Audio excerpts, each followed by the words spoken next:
There once lived a poor tailor. There are no poor tailors today. I mean, a suit nowadays, if you have it made to measure perfect, like some of the rock stars and the people who work in the pleasure palaces, a suit could cost $2,000. And you get two suits. One when you get the suit, and then a lawsuit when you don't pay for it. And sometimes they come with a lawyer and they sue you even if you paid for the suit and forgot to get a receipt. But this was a poor tailor who only got $1.30 for a pair of pants. But he wasn't that good anyway. And he kept sticking himself in the fingers with a needle. And when you got clothes from him, there was little blood on it, but it was not bad. Now, he had a son named Aladdin, a careless, idle boy. He would do nothing but play all day long in the streets with little idle boys like himself. But of course, you know it's okay to go to playground nowadays and be a child and play with other children. But in those days, everybody had to work, otherwise there wouldn't be a story. This so grieved the father that his son was in the street playing with other children that he died. Anyway, that's what they said. He must have had a very bad doctor. Anyway, he was almost 83 years old when he died, and I think he died from a pack of camels. Well, they got away from the caravan and just ran over him and stepped on his face and broke his glasses and everything. And so they swept him up and buried him. But in spite of his mother's tears and prayers, Aladdin didn't change. He did not mend his ways. One day he was playing in the streets as usual, and a stranger asked him his age, and if he was not the son of Mustafa the tailor. "I am, sir," replied Aladdin, "but he died a long while ago." On this, the stranger, who was a famous African magician, fell on his neck and kissed him, saying, "I am your uncle and knew you from your likeness to my brother. Go to your mother, tell her I am coming." Aladdin ran home and he said, Mama, an uncle found me." "Indeed, child," she said. "Your father had a brother, but I always thought he was dead. Or in Aspen, Colorado somewhere." However, she prepared a supper and bade Aladdin seek his uncle, who came laden with wine and fruit. He presently fell down and kissed the place where Mustafa used to sit. I guess they used to do stuff like that, but I'll tell you the truth, I wouldn't do it. And he bid Aladdin's mother not to be surprised at not having seen him before, as he had been 40 years out of the country. You know, it's hard to get back in sometime when you don't have a visa and stuff like that. He then turned to Aladdin and asked his trade, at which the boy hung his head, and his mother burst into tears, or she was peeling an onion or something. On learning that Aladdin was idle and would learn no trade, he offered to take a shop for him, that means rent a place, and stock it with merchandise and various wares, and also a mean dog. Next day, he bought Aladdin a fine suit of clothes with 2 pair of whatever they had underneath, because there wasn't real pants. It was like pantaloons. They looked blown up. It looked like it was made by blimp people. He took him all over the city, and he showed him sights, and then he brought him home at nightfall to his mother, who was overjoyed to see her son looking so fine. Next day, the magician led Aladdin into some beautiful gardens, a long way outside of the city gates. They sat down by a fountain, and the magician/uncle pulled a cake from his girdle. A girdle is a belt with pockets in it, a lot of pockets. They then journeyed onwards till they almost reached the mountains. Aladdin was so tired that he begged to go back, but the magician beguiled him with pleasant stories and led him on in spite of himself. At last they came to 2 mountains divided by a narrow valley. "We will go no further," said the false uncle. "I will show you something wonderful. Only, do you gather up sticks while I kindle a fire." That means, I'm going to tell you a story, but you go around and pick up these sticks. And they used to talk to me, "Only do you gather." That's why they never accomplished nothing, because they didn't know what they were saying most of the time. When the fire was lit, the magician threw on it a powder he had about him, at the same time saying some magical words. The earth trembled a little, so it might have been California.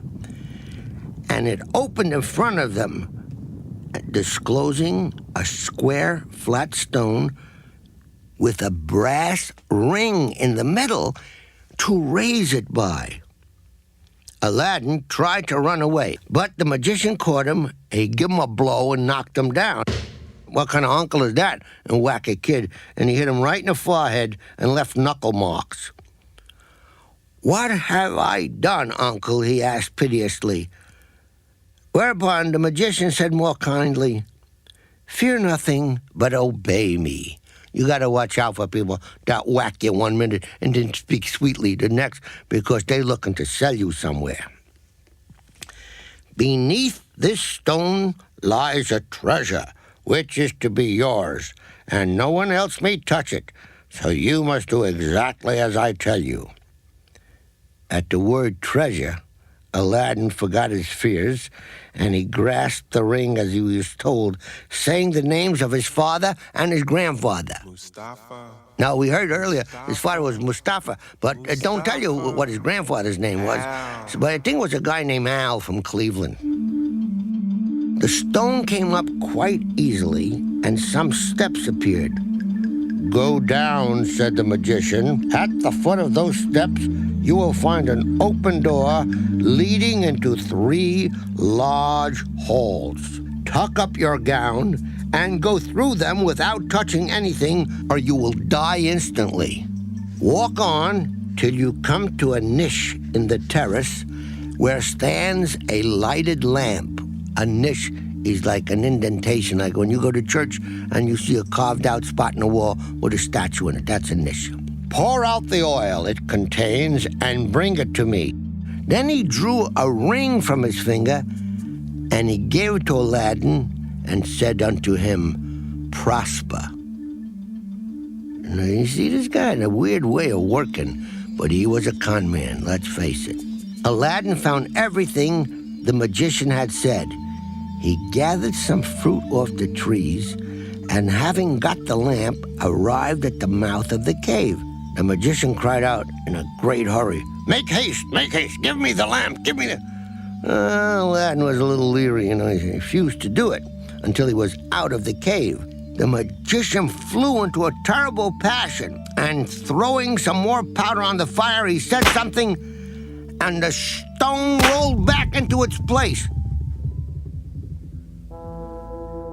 The magician left Persia forever, which plainly showed that he was not an uncle of Aladdin's, but a cunning magician who had read in his magic books of a wonderful lamp, which would make him the most powerful magician, and which would make him the most powerful man in the world. Though he alone knew where to find it, he could only receive it from the hand of another. You see, he couldn't take it himself. Someone had to take it and give it to him. And he had chosen the foolish Aladdin for this purpose, intending to get the lamp and kill him afterwards. For 2 days, Aladdin remained in the dark, crying and lamenting. At last, he clasped his hands in prayer, and in so doing, he rubbed the ring. Remember that? The magician gave him a ring. Well, the magician forgot to take it back from him. Immediately, an enormous and frightful genie rose out of the earth, saying, "What wouldest thou with me?" I mean, hey, what do you want? I was sleeping here somewhere. "I am the slave of the ring, and will obey thee in all things." Well, Aladdin fearlessly replied, I mean, there's this big towering genie he'd never seen. But Aladdin, by this time, he was so happy to see anybody being in the dark, he had finished lamenting because he had no lament left in him. And Aladdin fearlessly replied, "Deliver me from this place." Whereupon the earth opened, and he found himself outside. As soon as his eyes could bear the light, he went home, but he fainted on the threshold. Plop. When he came to himself, he told his mother what had what happened to him. And he showed her the lamp and the fruits he had gathered in the garden, which were in reality precious stones. But this must have been a really dumb kid not to know the difference between fruit. Because you take a bite into a precious stone, I don't care what the stone is worth, your teeth is worth nothing after that. So you kids remember to brush your teeth, take care of them, and don't bite into an unknown substance. You get an apple, you know it's an apple. But if you get a peach, there's a pit inside, so you eat a little bit at a time. All right? And now back to the story. He then asked for some food. "Alas, child," she said. That's the mother. "I have nothing in the house, but I have spun a little cotton. I'll go and sell it." But you see, that's how mothers are. Whatever they got, they give to the children. Aladdin bade her keep her cotton, for he would sell the lamp instead. Well, it was really dirty, so his mother began to rub it, maybe get a better price for it. Instantly, a hideouser genie appeared, then came from the ring, and asked what she would have. She fainted away, but Aladdin, snatching the lamp, said boldly, "Fetch me something to eat." The genie returned with a silver bowl, 12 silver plates containing rich meats, 2 silver cups, and 2 bottles of wine. And they didn't have that law in those days where kids couldn't drink wine. Anyway, this was only 2 or 3% alcohol, which isn't that bad. It's like some ceremony in your house if they give you 1 ounce of wine and then put in 9 ounces of water and split it between 11 children. It isn't that bad. Aladdin's mother, when she came to herself, said, "Whence cometh this splendid feast?" Look the way she started to talk all of a sudden. "Ask not, but eat," replied Aladdin. So they sat at breakfast till it was dinner time. And Aladdin told his mother about the lamp. She begged him to sell it and have nothing to do with devils. Said Aladdin. "Since chance hath made me aware of its virtues, we will use it, and the ring likewise, which I shall always wear on my finger." When they had eaten all the genie had brought, Aladdin sold one of the silver plates, and so on until none were left. He then had recourse to the genie. See, after the plates were gone, he called the genie, who gave him another set of plates. And thus they lived for many, many years. One day Aladdin heard an order from the Sultan proclaiming that everyone was to stay home and close his shutters while the princess, his daughter, went to and from the bath. Well, Aladdin was seized by a desire to see her face, the face of the princess, which was very difficult, as she always went veiled. He hid himself behind the door of the bath and peeped through a crack. The princess lifted her veil as she went in and looked so beautiful, Aladdin was smitten. That's a great word, which means he fell in love with her at first sight. And he said to himself, "Wah," which sometimes men can't help but say that when they're smitten. He went home so changed that his mother was frightened. He told her he loved the princess so deeply he couldn't live without her, and he meant to ask her in marriage of her father. His mother, on hearing this, burst out laughing, but Aladdin at last prevailed upon her to go before the Sultan and carry his request. She fetched a napkin and laid in it the magic fruits from the enchanted garden, which sparkled and shone like the most beautiful jewels. She took these with her to please the Sultan and set out, trusting the lamp. The Grand Vizier, it's like a prime minister, and the lords of the council had just gone in as she entered the hall and placed herself in front of the Sultan. He, however, the Sultan, he took no notice of her. She went every day for a week and stood in the same place. It's like when you go to Motor Vehicle Bureau. When the council broke up on the 6th day, the Sultan said to his vizier, "Hey, I see this woman in the audience chamber every day carrying something in a napkin. Maybe it's going to spoil. Call her next time. I want to find out what she wants." Next day, at a sign from the vizier, she went up to the foot of the throne and remained kneeling till the Sultan said to her, "Rise, good woman, and tell me what you want." She then told him of her son's violent love for his daughter, the princess. "I prayed him to forget her," she said, "but in vain.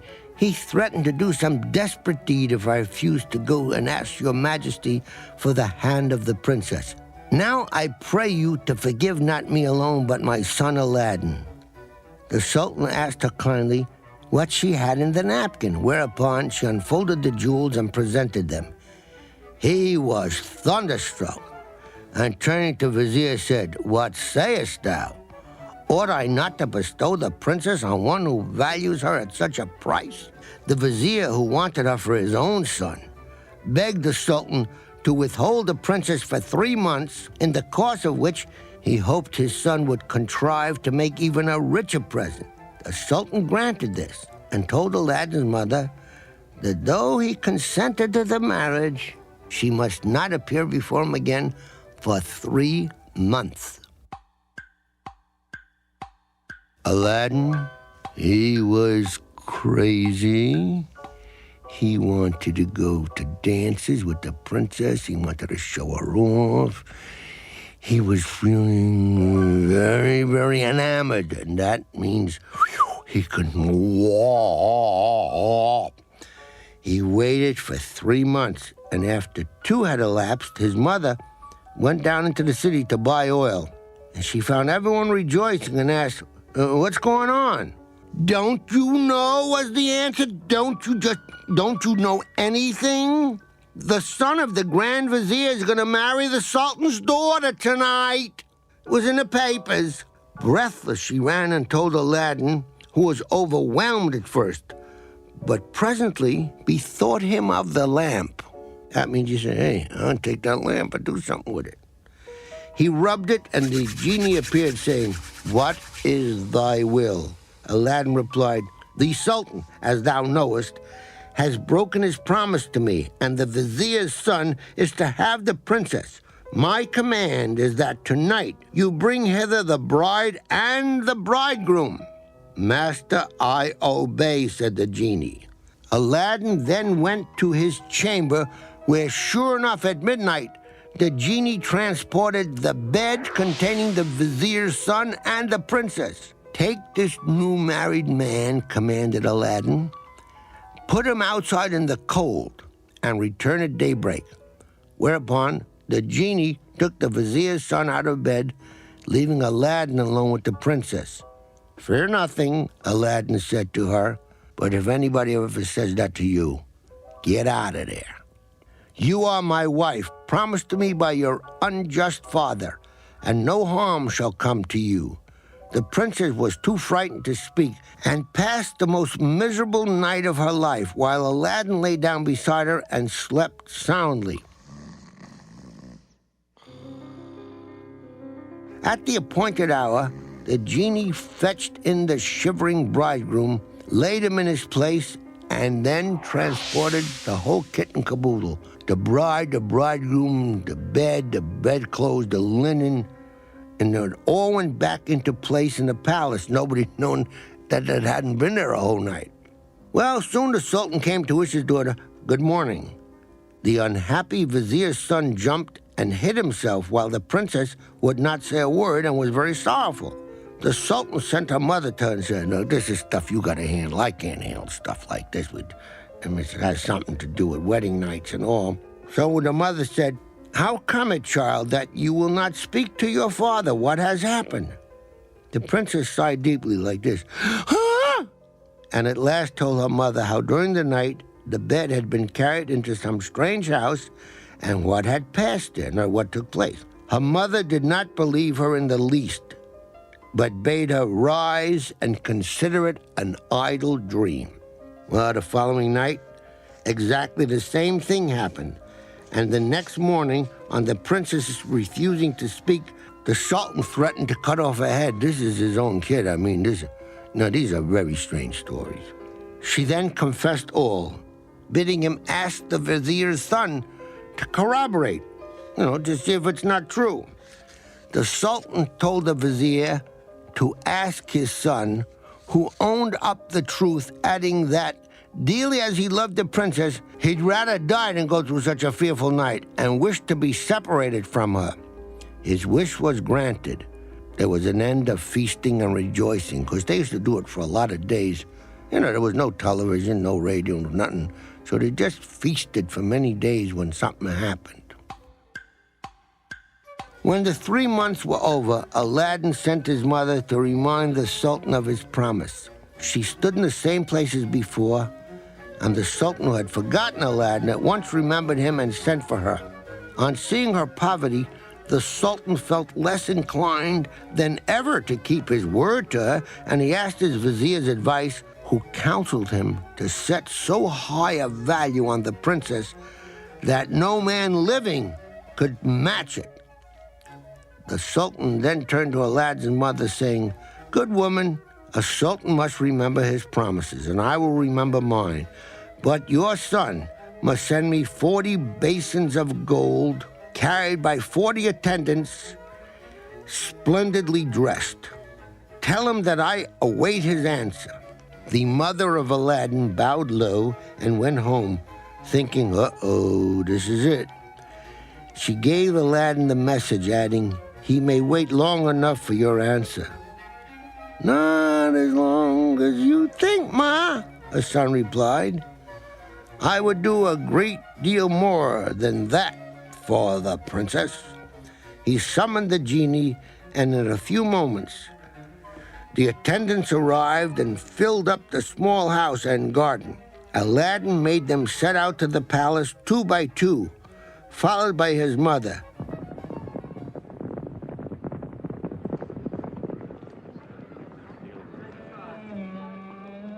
They were so richly dressed with such splendid jewels in their girdles that everyone crowded to see them, and the basins of gold they carried on their heads.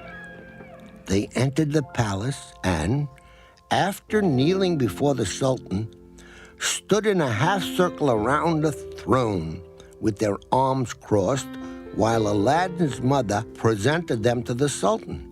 He hesitated no longer, but said, "Good woman, return and tell your son that I will wait for him with open arms." She lost no time in telling Aladdin, bidding him make haste. When the Sultan saw him, he came down from his throne, embraced him, and led him into a hall where a feast was spread, intending to marry him to the princess that very day. But Aladdin refused, saying, I must build a palace fit for her," and took his leave. And then he applied for a loan, but the bank said, "You don't need a loan, you got a genie." Well, he got home, he said to the genie, "Build me a palace of the finest marble, set with jasper, agate, and precious stones."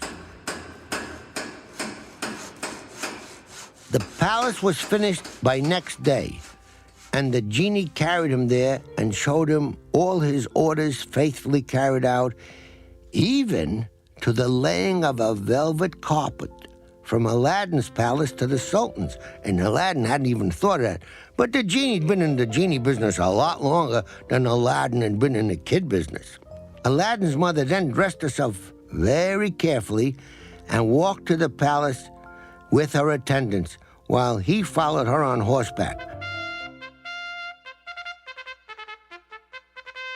The Sultan sent musicians with trumpets and cymbals to meet them, so that the air resounded with music and cheers.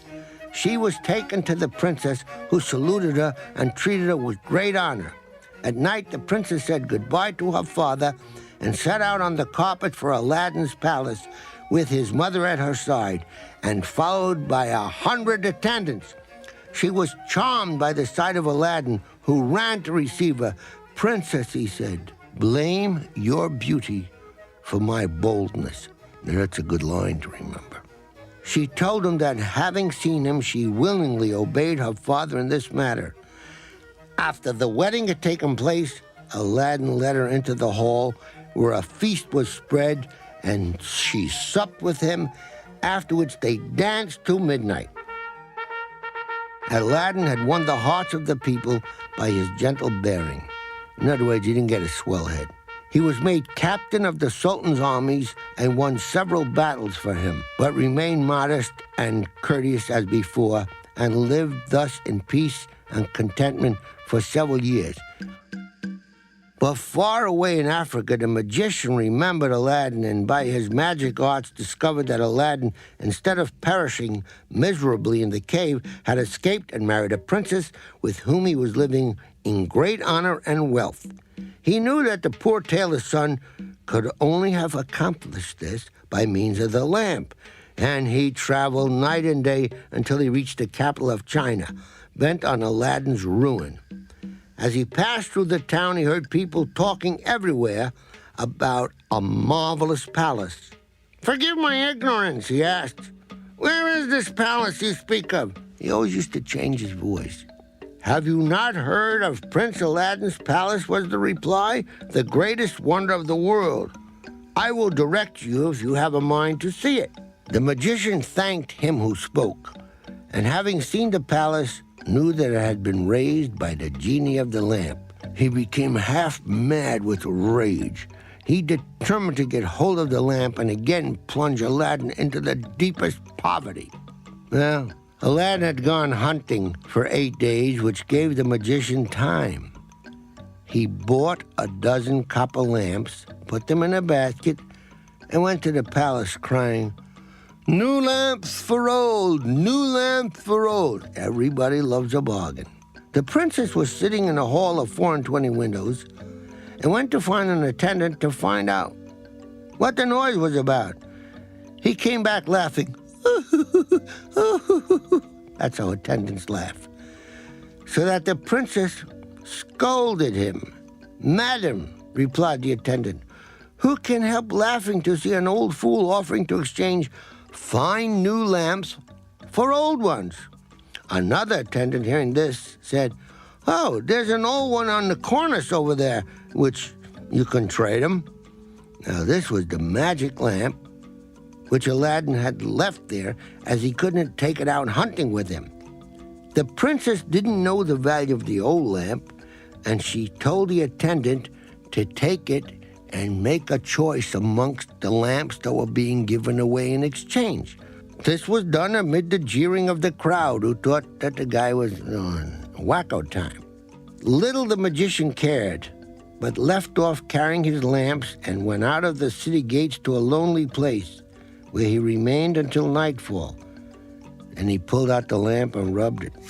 The genie appeared, and at the magician's command, carried him, together with the palace, the princess in it, everything, to a lonely place in Africa. Next morning, the Sultan looked out of the window towards Aladdin's palace and rubbed his eyes. He said, "Hey, what did I drink last night?" It was gone, the palace. He said to the vizier, "What become of the palace?" The vizier looked. He said, "I don't know." He was lost in astonishment. He said, "It's enchantment. And this time the Sultan believed him, and he sent 30 men on horseback to fetch Aladdin in chains.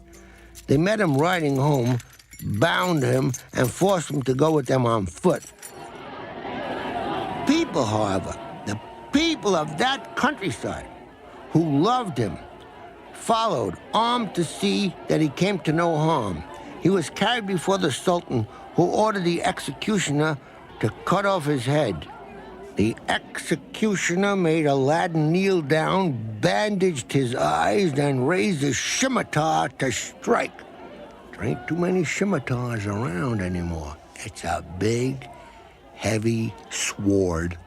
At that instant, the vizier, who saw that the crowd had forced their way into the courtyard and was scaling the walls to reassure Aladdin, called to the executioner to stay his hand. He said, "Whoa, don't whack him yet."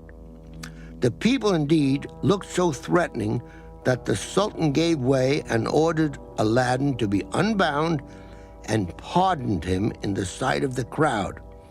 Aladdin now begged to know what he had done. "False wretch," said the Sultan, "come hither," and showed him from the window the place where Aladdin's palace had stood. Aladdin was amazed. He couldn't say a word. "Where is the palace and my daughter?" demanded the Sultan. "For the first I am not so deeply concerned, but my daughter I must have, and you must find her, I'll lose your head." Aladdin begged for 40 days in which to find her, promising if he failed to return, he would suffer death at the Sultan's pleasure. His prayer was granted, and he went forth sadly from the Sultan's presence. For 3 days he wandered about like a madman, asking everyone what had become of his palace. They laughed at him. They pitied him, but they laughed at him. He came to the banks of the river and knelt down to say his prayers before throwing himself in and committing drown. In so doing, he rubbed the magic ring he still wore. The genie he had seen in the cave appeared and asked his will. "Save my life, genie," said Aladdin. "Bring my palace back." "That is not in my power," said the genie. "I am only genie to the ring. You must ask genie of the lamp." "Even so," said Aladdin, "thou canst take me to the palace and set me down under my dear wife's window." He had once found himself in Africa, under the window of the princess, and he fell asleep out of sheer weariness. That morning, the princess rose earlier than she had done since she'd been carried into Africa by the magician, whose company she was forced to endure once a day. She, however, had treated him so harshly that he dared not live there altogether. As she was dressing, one of her women looked out and saw Aladdin. The princess ran and opened the window, and at the noise she made, Aladdin looked up. She called him to come to her, and great was the joy of these lovers at seeing each other. After he had kissed her, Aladdin said, "I beg of you, princess, in God's name, before we speak of anything else, for your own sake and mine, tell me what has become of that old lamp I left on the cornice in the hall of the 24 windows when I went a-hunting?" "Alas," she said, "I am the innocent cause of our sorrows," and told them of the exchange of the lamp. "Now I know," cried Aladdin, "that we have to thank the African magician for this. Where is the lamp?" "Well, he carries it with him," said the princess. "I know, for he pulled it out of his shirt to show me. He wishes me to break my faith with you and marry him, saying that you were beheaded by my father's command. He is forever speaking ill of you. He raps you. But I only reply by my tears." Aladdin comforted her and left her for a while. He changed clothes with the first person he met in the town, and having bought a certain powder, returned to the princess, who let him in by a little side door. "Put on your most beautiful dress," he said to her, and received the magician with smiles, leading him to believe that you have forgotten me. Invite him to sup with you, and say you wish to taste the wine of his country. He will go for some." She listened carefully to Aladdin, and when he left her, arrayed herself gaily for the first time since she'd left China.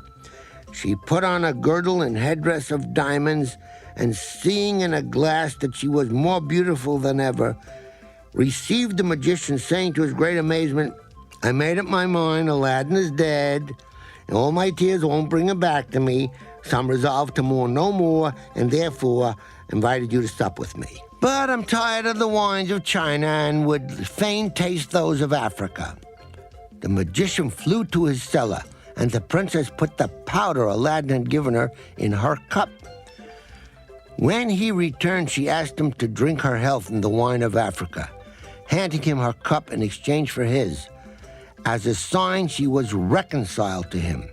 She set her cup to her lips and kept it there, while the magician drained his to the dregs, and he fell back lifeless, also dead. The princess then opened the door to Aladdin and flung herself around his neck, but Aladdin put her away, bidding her leave him as he had more to do. He then went to the dead magician and took the lamp out of his vest and bade the genie of the lamp carry them, the palace, and all back to China. This was done, and the princess in her chamber only felt 2 little shocks and little thought that she was home again. It was just like bump, bump, because the genie, one of the best pilots. The Sultan, who was sitting in his closet, which I don't know what that means, I might have been in the bathroom. He was mourning for his lost daughter. He happened to look up and rubbed his eyes, for there stood the palace as before. He hastened thither, and Aladdin received him in the hall of the 24 windows with the princess at his side. Aladdin told him what had happened and showed him the dead body of the magician, that the Sultan might believe. A 10 days feast was proclaimed, and after this, Aladdin and his wife lived in peace evermore.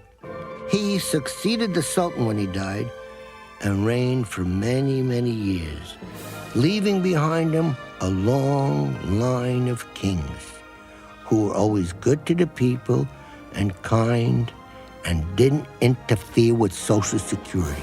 In fact, one of Aladdin's people still lives in Youngstown, Ohio, where he has a wonderful lamp factory.